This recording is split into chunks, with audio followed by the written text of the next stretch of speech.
All right, let's install or activate Yoast SEO plugin and go through the configuration in the beginning that it gives you. So activate, that's it. And so we need to go to, it adds a section, right? SEO. There we go. I'm gonna click on that. And here we see, good job. We couldn't detect no serious, right? We should, we have some settings set up that we thought about it. But let's go through the configuration wizard right away just to see what we need to do, right? So please specify your site is under construction or already active, right? So search engines will come to your site. And so Yoast SEO will make sure that it does it. We are technically not under, you're not gonna, this is a junk site, right? You're gonna throw this site away if you're gonna actually do this, or maybe you'll export that stuff. So I'll just go ahead and say my site is under construction, should not be indexed. That's fine.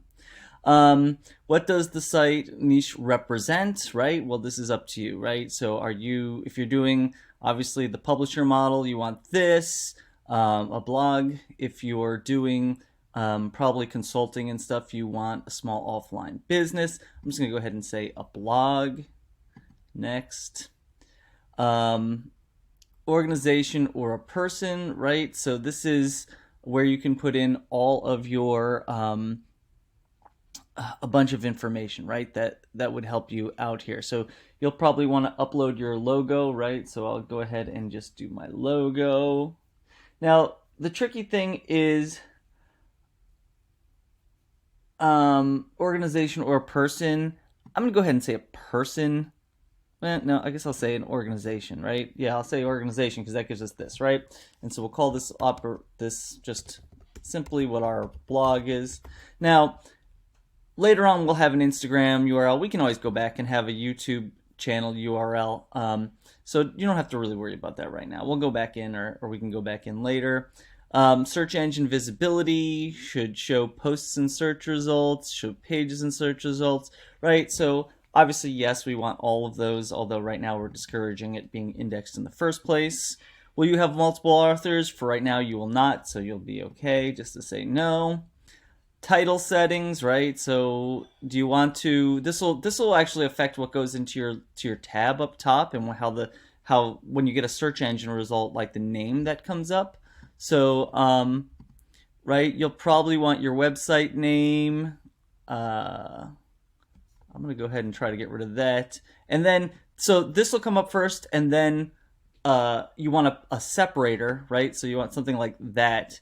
And then it'll bring in the name of your page, right? So that's usually like if we looked at a real quick Google search, right?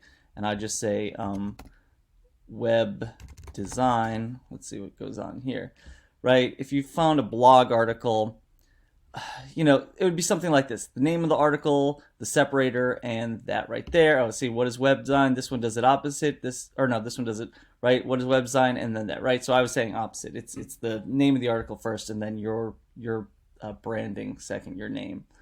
Let's go back to this, right? So I want that one. It really doesn't matter what you use, right? And then this continue learning is just trying to get you to do stuff, right? So we don't want anything there. And that's it. We've set it up. We can close that, and we've gone through the original thing.